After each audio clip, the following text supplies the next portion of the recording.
నమస్తే అండి. అందరూ ఎలా ఉన్నారు? అందరూ బాగున్నారని, మరింత బాగుండాలని కోరుకుంటూ అందరికీ ముక్కోటి ఏకాదశి శుభాకాంక్షలు. పూజ బాగా చేసుకుని, స్వామివారి దర్శనం అవన్నీ బాగా చేసుకుని, అలాగే ఉపవాసాలు అవన్నీ ఉండుంటారు. నీరసంగా ఉండి హ్యాపీగా స్వామివారి దర్శనం చేసుకున్నారు కదా. ఆ నీరసం అంతా పోయినట్టు అనిపిస్తుంది కదా ఒక్కసారి.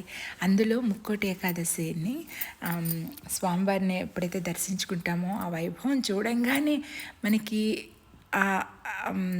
ఎక్కడ లేని ఉత్సాహం వస్తుంది అనమాట. నిజంగానే నేను కూడా ఉదయం లేవగానే టీవీ పెట్టేశానండి.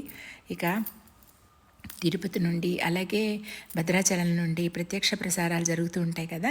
స్వామివారిని అలా ఎప్పుడెప్పుడు చూద్దామా, ఎప్పుడెప్పుడు ఓపెన్ చేస్తారా ఆ తలుపు ఉత్తర ద్వారం అనుకుంటూ వెయిట్ చేస్తున్నాను. పనులు చేసుకుంటూనే స్వామివారిని అయితే దర్శించుకుని ఇక నా పూజలోకి అయితే వెళ్ళిపోయాను.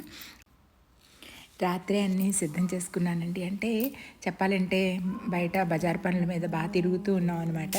సో చాలా కొద్దిగానే నేను ఈసారి ఏర్పాట్లు అయితే చేసుకున్నాను.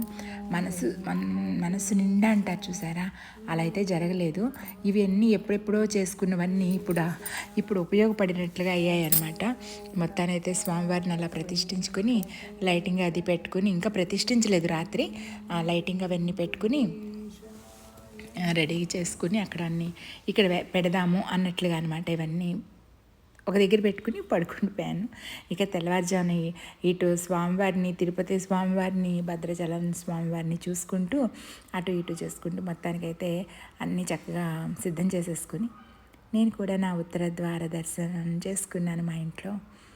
నిజంగానేనండి, ఎంత చిన్నగా చేసుకున్నా, ఎంత పెద్దగా చేసుకున్నా స్వామివారిని మన చేతితో అలంకరించుకుంటూ అలా చూస్తూ ఉంటే నాకు ఇంకొక భాగ్యం ఏంటంటే, ఇదివరకు కూడా నేను పూజలు చేసుకునేదాన్ని, కానీ మళ్ళీ మళ్ళీ మళ్ళీ మళ్ళీ చూసుకునే భాగ్యం నిజంగా నాకు కలిగేది కాదండి.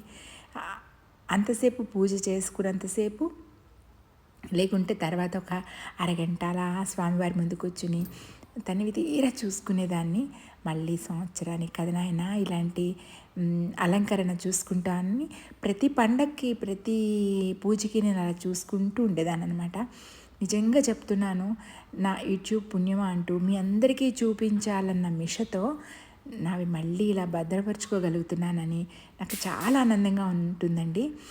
మీరు ఎంతమంది చూస్తున్నారో, ఎంతమందికి నా పూజలు, నా వీడియోలు నచ్చుతున్నాయో తెలియదు, కానీ నేనైతే ఇవన్నీ నిక్షిప్తం చేసుకోవడానికి ఒక నిధిలాగా నాకు ఈ యూట్యూబ్ అనేది నాకు ఉపయోగపడుతుందన్నమాట.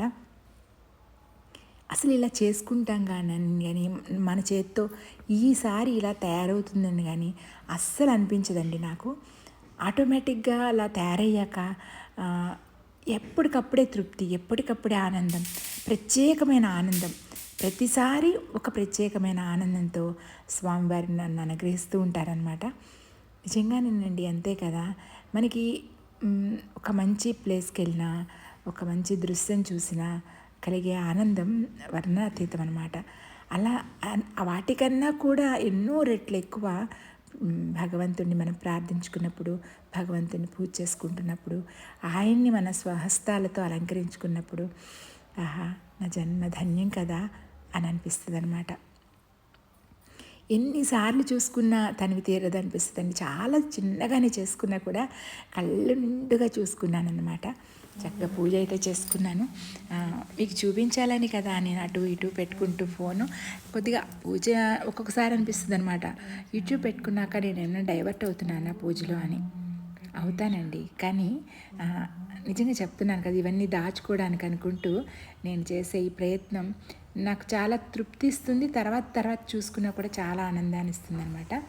కానీ ఒక్కొక్క 10 నిమిషాలు నేను అలా పక్కన పెట్టేసి ఫోను చక్కగా నా పూజ అంతా కంప్లీట్ చేసేసుకుని మీకు చిన్నగా వీడియో తీస్తూ ఉంటానన్నమాట. అందుకే నేను కంటిన్యూగా వీడియో అంతా తీయలేకపోతానమాట.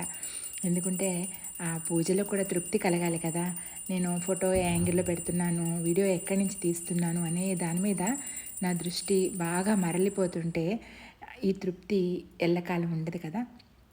అంటే కనీసం పూజ చేసుకున్నంత సేపు కూడా ఉండదన్నమాట. సో అందుకని నేను పూజ మొత్తం నేను ఎప్పుడు మీకు చూపించలేకపోతూ ఉంటానన్నమాట.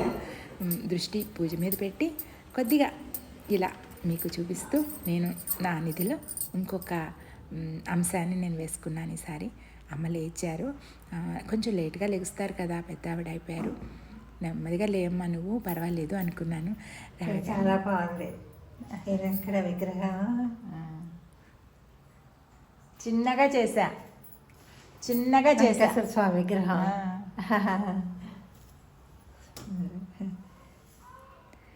నాకంతా చూసారా, మొదటి క్రిటిక్, మొదటి కృష్ణులు, లక్ష్మీనారాయణలు అమ్మే అనమాట. అన్నీ మెచ్చుకునేది అమ్మే. దాంట్లో ఏదైనా లోపాలు ఉంటే చూసి సరిచేసేది అమ్మే.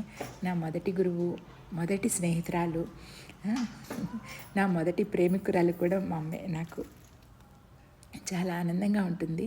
అమ్మ కూడా చూసి దండం పెట్టుకుంది. తర్వాత అయితే నేను దేవాలయ దర్శనానికి వెళ్ళాను. కృష్ణుడి గుడి అండి ఇది.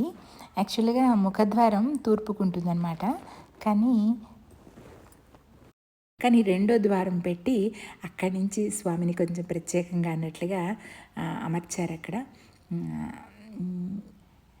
చూడండి, మనం పెద్ద పెద్ద గుళ్ళకి వెళ్ళి క్యూలలో ఉండి చూడలేదు అన్నది స్వామి ఎంత ఈజీగా తీరుస్తాడంటే, పక్కన హర్నాథ్ బాబా గుడికి వెళ్ళాం అనమాట.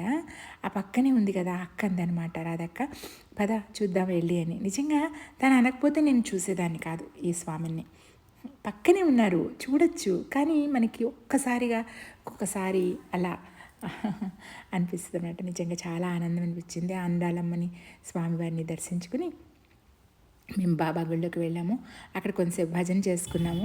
అక్కడ కూడా ఒక ఉత్తర ద్వారం నుండి వద్దామని మేము ప్లాన్ చేసుకుంటున్నాం అనమాట. అది కూడా తూర్పు ఉత్తర ముఖంగా ఉంటాయి. సరే, ఉత్తర నుండి వెళ్దామని చిన్నగా గోవిందనామని చెప్పుకుంటూ మేము ఇక్కడ చేస్తుంటే అక్కడ పక్క గుడిలోంచి గోవిందనామని నిలబడుతున్నాయి అనమాట. సో దాన్ని కంటిన్యూ చేస్తూ మేము మా సత్సంగ సభ్యులందరం కలిసి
జయ రామ సుత హృదయంగమ పరమాత్మ చరిత గౌరాంగ జయ హారతి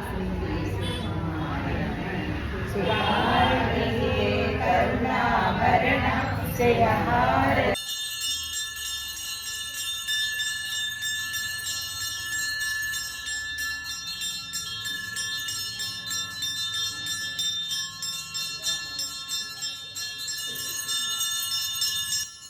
మీరందరూ కూడా దేవాలయాలకు వెళ్ళి స్వామివారిని చక్కగా దర్శించుకుని ఉంటారు కదా. ఉత్తర ద్వారం నుంచి స్వామివారు మీకు కూడా దర్శనం ఇచ్చే ఉంటారు. అలాగే ఉపవాసాలు చేసి అలసిపోయి ఉంటారు, చక్కటి ఆనందాన్ని అనుభవించి ఉంటారు కదా. ఈరోజు వైకుంఠ ఏకాదశి రోజున స్వామివారి అనుగ్రహం మీ అందరి మీద మెండుగా ఉండాలని మనస్ఫూర్తిగా కోరుకుంటూ మరొక మంచి వీడియోతో మళ్ళీ మీ ముందుంటాను. మరి అందాక ఉండనా. నమస్తే.